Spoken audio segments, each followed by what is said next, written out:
धन कलयुग महाराज आपन लीला जब दिखाए हैं। उल्टा चाल चली दुनिया में, सबकी मति बौराई है।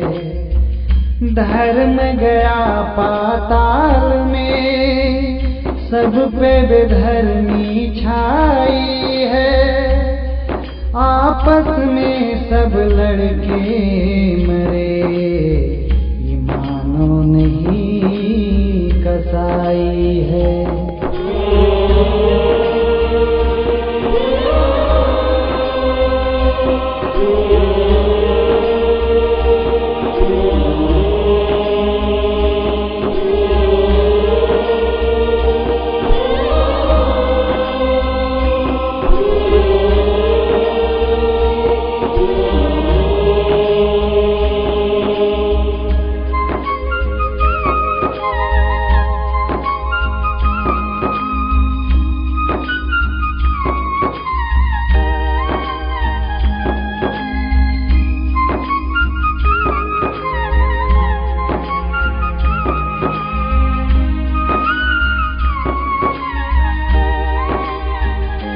हो गए पाप परायण भारी, सब नर नारी कलयुग में। हो गए पाप परायण भारी, सब नर नारी कलयुग में।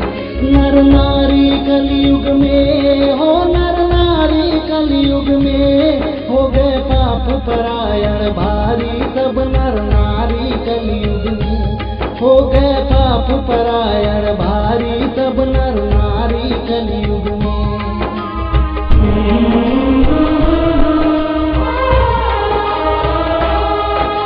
भाई से भाई भारी, गोतिन से गोतिन भारी। भाई से भाई भारी, गोतिन से गोतिन भारी। बेटा पतोह माई बाप के मार के हो गए नारी। द्वारी बैठ के रोए, द्वारी बैठ के रोए, बूढ़ा बाप महतारी कलयुग में। द्वारी बैठ के रोए, बूढ़ा बाप महतारी कलयुग में। हो गए पाप परायण भारी, सब नर नारी कलयुग में।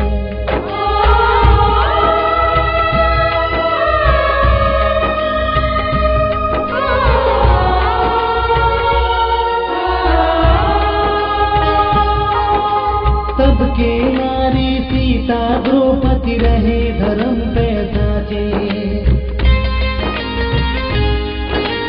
सबके नारी सीता द्रौपदी रहे धर्म पे साचे।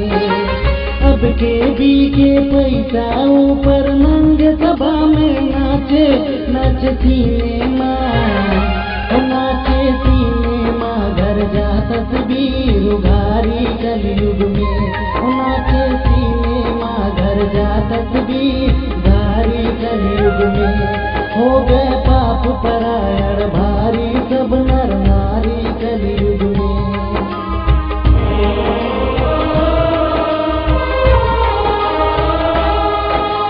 ब्राह्मण होके वेद न जाने, हरिजन कंठीधारी। ब्राह्मण होके वेद न जाने, हरिजन कंठीधारी। गाँव के बेटी बहिन के इज्जत गाँव के लोग निहारी। राजा चोर भइल, राजा चोर भइल, ते प्रजा भयो भिखारी कलयुग में। राजा चोर भइल, ते प्रजा भयो भिखारी कलयुग में। हो गए पाप परायण भारी, सब नर नारी कलयुग में।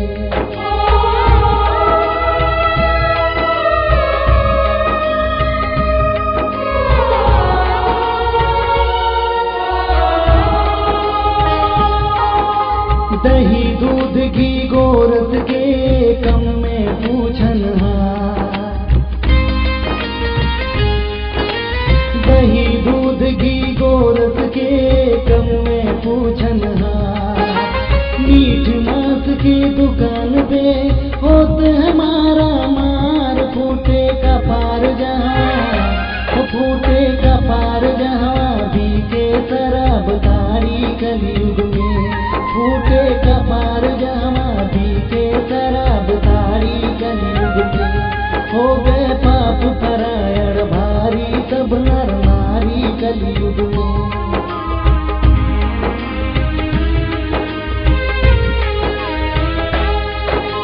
कहीं भूकंप कहीं मार काट कहीं आवेला तूफान, कहीं भूकंप कहीं मार काट कहीं आवेला तूफान। आपस में सब मानव लड़के बन गए न शैतान। अर्जुन रामलाल, ओ अर्जुन रामलाल कहे सबके भइल बीमारी कलयुग में। अर्जुन रामलाल कहे सबके भइल बीमारी कलयुग में। हो गए पाप परायण भारी सब नर नारी कलयुग में, नर नारी कलयुग में, हो नर नारी कलयुग में। हो गए पाप परायण भारी सब नर नारी कलयुग में।